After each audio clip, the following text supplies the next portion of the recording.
করি এই তেঁতুলের যে মিশ্রণটা সেটা আস্তে আস্তে। এখন যাবে কলেজে, তার আগে এই যে এইটুকুনি খেয়ে যাচ্ছে, ওদিকে আবার আমাদের গ্যাস গেছে শেষ হয়ে। এই এক কাণ্ড, সকালে রান্না করতে করতে দিদি গেছে গ্যাস শেষ হয়ে, দিদি এখন গ্যাসটাকে হিট করছে। এটা আমি পারলাম না, এটাই পারলাম না, সরি। আমি তুই তাড়াতাড়ি ভাতটা খা। আর কিছু দেবো? মাছ টাছ দেবো? এই দেশি মুরগির ডিম আবার এই, যাই হোক খা। দাঁড়াও দাঁড়াও, দেখছি দেখছি দেখছি, দাঁড়াও। এটা খুলবে কি করে? ম্যাডাম পাচ্ছে না, দাঁড়াও দেখছি। এটা এই মা, তার মানে ভারী তো। ও হ্যাঁ, চেক করে দিয়ে গেছে মনে হয়। যাই হোক, সিলিন্ডারটাকে লাগিয়ে নিক আগে। কারখানায় চলে এসছে মনে হচ্ছে। যাচ্ছে কলেজে। আমার বাবা আসলেন ব্যাংক থেকে, আবার ডাল আনতে হবে, একটু ডাল এনে দাও। টাকা আছে? তাড়াতাড়ি আসবি। সব রান্না দিদি করে দেওয়ার পর একটা গ্যাটিস রান্না করে রাখছি কোন রকমে। ফ্যানটা চালাস না রে, করে রাখছি। এখন প্যানে দিলাম তেল, আর এদিকে সমস্ত মাছ, পেঁয়াজ, আলু, নুন, হলুদ মেখে লঙ্কা দিয়ে দেবো প্যানে। গ্যাসটাকে আস্তে করে দিয়ে সিম আছে করে ব্যাস ঢাকা চাপা দিয়ে রেখে দেবো, রান্না হয়ে যাবে।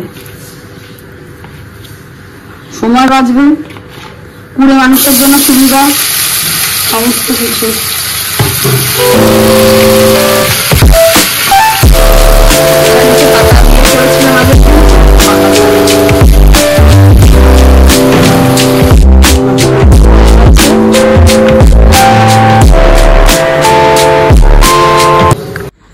কলেজে যাওয়ার সময় খাইয়ে পাঠিয়েছি, আবার এখন এসে একটুখানি ভাত খাচ্ছে, দুটো রকমের মাছ দিয়ে। তরকারি কিছু খাবে না। যাই হোক, যেটুকুনি খায় খাক, তবু বাইরে খাওয়াটাকে তো অ্যাভয়েড করুক, নাহলে খুব সমস্যা। এখন টাকা ওর কাছেই থাকে, কিন্তু খাবারটা খায় না। বাইরের দিকে একটা ভালো হয়েছে তো খেয়ে নিক, আমি ওর সঙ্গে একটু থাকি। ক্যামেরাতে আসবে না, কারণ খালি গায়ে, তাই জন্য ক্যামেরাতে আর আসবে না। সন্ধ্যেবেলা থেকে ঘুমালাম, ঘুমিয়ে উঠে এসছি দুধ জাল দিতে। ও মা, ওই আমি শুয়েছিলাম মায়ের খাটে, এই খাটে এসে দেখি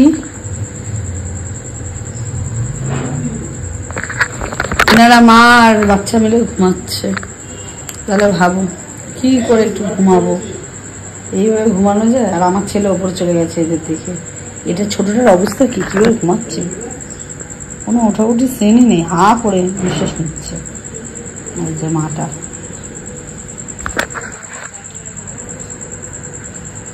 ভাত ভুত খেয়েছে মনে হয়, খেয়ে দেয় ঘুম। রাত অনেক হয়ে গেছে, এতক্ষণ আমি অনেক কাজ করছিলাম। কাজ টাজ করার পরে খাওয়া টাওয়া হয়ে গেছে, অনেকক্ষণ কাজ টাজ করছিলাম। কাজের পরে এখন মায়ের সঙ্গে একটু গল্প টল্প করবো, করে আমরা একটু, এই যে মা এখন বসে আছে আর বাবা ঘুমাচ্ছে। যাই হোক, আমরা এখন একটু গল্প টল্প করবো, করে ঠলে ঘুমাবো। দেখা হচ্ছে কালকে সকালে নতুন একটা ব্লগের সাথে। চলো, গুড নাইট। রাত্রি 2টো বাজে এখন, মানে 1:54। মায়ের সাথে গল্প করতে যাচ্ছি, কথাটা বললাম। গল্প করতে বসে ছেলেও এলো ওপর থেকে নিজে মানে গল্প করার জন্য। তারপরে ছেলে প্ল্যান করলো চলো মায়াপুর ঘুরে আসি। বাবা গেছিল ঘুমিয়ে, বাবাকে তুলে ঠুলে নিয়ে তারপরে এখন সবাই মিলে আমরা চললাম মায়াপুরের দিকে ভোর আরতি দেখার জন্য। যাই হোক, আমরা এখন ভোর আরতি দেখতে বের হচ্ছি। ছেলে ওদিকে গাড়ি বের করছে আর বাবা ওদিকে গেটে তালা দিচ্ছে। তো তারপরে বাউন্ডুলে তো একবার প্রপার নামটা ঠিকই আছে, সব মিলে চললাম এখন মায়াপুর। চলো।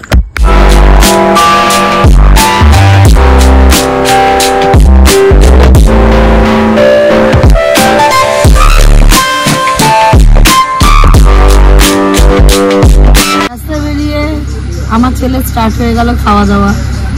যাই হোক, এখন তো গেছে চায়ের দোকানে, যে দোকান খোলা আছে সে দোকানেই না যেতে হবে। এখন গেছে চা পাউরুটি, চা ও কিনবে ডিম পাউরুটি এইসব, আর আমাদের জন্য চা। এখন সময় কটা, ওই কটা বাজে এখন? ও আচ্ছা আচ্ছা, 2:40। এদিকে 4:30টার মধ্যে পৌঁছানোর কথা। রাস্তাটা খুব ফাঁকা। এখন আমার কৃষ্ণনগরের ওই রোডটা তো উঠিনি, তাতেই এই অবস্থা। খাওয়া খাই ব্রেক শুরু হয়ে গেছে, এরপর ওখানে গেলে এতক্ষণ সব চাটা খাওয়া কমপ্লিট হলো। যাই হোক 2:49 এখানেই বাজিয়ে দিল, কখন গিয়ে পৌঁছাবো তার নাই ঠিক। চলো যেতে গেলে যত দেরি হোক সেই মাঝখান থেকেই দেখতে থাকবো। তাহলে পিছনে নারায়ণের লক্ষ্মী বসে আছে, সামনে আমি আর বাবাই। নারায়ণ লাইট পেটে বাবু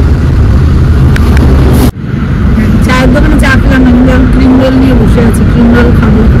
মা তুমি খাবে না?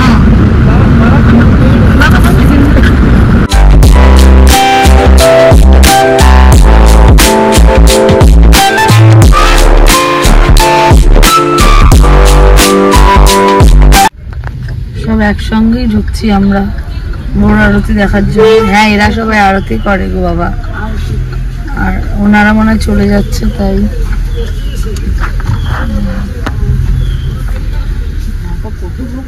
আরে ওরা তো চলে যাচ্ছে। টাকা দেওয়া কমপ্লিট, গেট পাস নেওয়া হয়ে গেল, কিন্তু কাগজ তো দিল না। আচ্ছা আচ্ছা, কাগজটা দিচ্ছে এখন। একটা কাগজ বের করতে তার কতক্ষণ লাগছে, ছিঁড়ে ফিরে আমার মনে হয় গেল। সব একে একে ঢুকছে, দেখো এখন কত ভিড় হবে জানো না, ভিতরটা প্রচুর ভিড় হয়, কিন্তু প্রথমে দেখা যায় না এত ভিড়টা। যাও তুমি যেতে থাকো, ওখানে লাইন চলে যাবে। বাবা তো গেছে আরতি দেখতে, কিন্তু এখানে একটা সামনেই সোজা, আমি একটু ওই পাশে গেছিলাম। যাই হোক, মন্দিরটা আমার সামনে থেকে খুব ভালো লাগছিল, তাই মন্দিরটাকে একটু ক্যাপচার করলাম একটুখানি। বেশ সুন্দর লাগছে মন্দিরটা এখন এরকম অবস্থা। আমি এরকম মন্দির, যাই হোক, তো বাবা তো বাবার মতন করে চলে গেছে, আমি আমার মতন করে একটুখানি গিয়ে গাড়িতে বসি মায়ের সাথে। আর ছেলে গেল একটু বাইরে, ওই জন্য দেখি। আর সব দেরি হয়ে গেছে বলে সবাই তাড়াতাড়ি করে এখন ওই মন্দিরে ঢুকছে ভোর আরতি দেখবে বলে।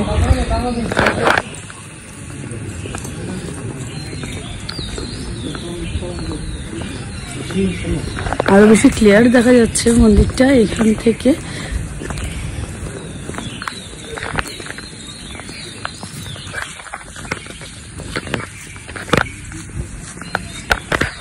ভালো বোঝা যাচ্ছে মন্দিরটাকে এখান থেকে।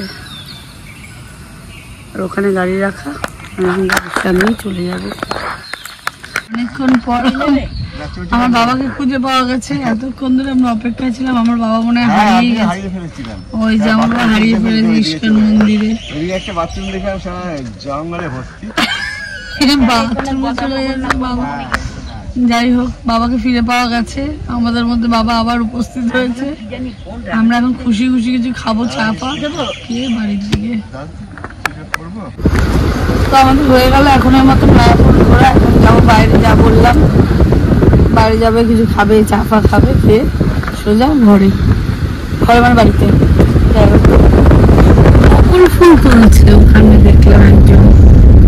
আর এখানে একটা নতুন রেস্টুরেন্ট, আমরা তো এখানে যাবো না। যাই হোক না, আমরা এখন চায়ের উদ্দেশ্যে রওনা দেবো।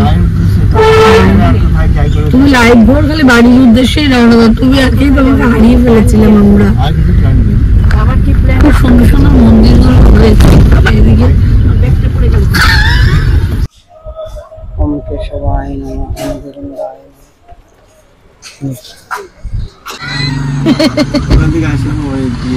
তুমি কি নেচেছো? হ্যাঁ, আমি নাচিনি। যাই হোক, রাতের প্ল্যানটা সাকসেস হলো। ঘুরে যাচ্ছি বাড়ি এখন, ঘোরাফেরা সব। বাড়ি গিয়ে কতদূর কি টানতে পারবো জানি না, প্রচুর প্রচুর চোখ জ্বলছে। হঠাৎ প্ল্যান এরকমই অবস্থা হয়।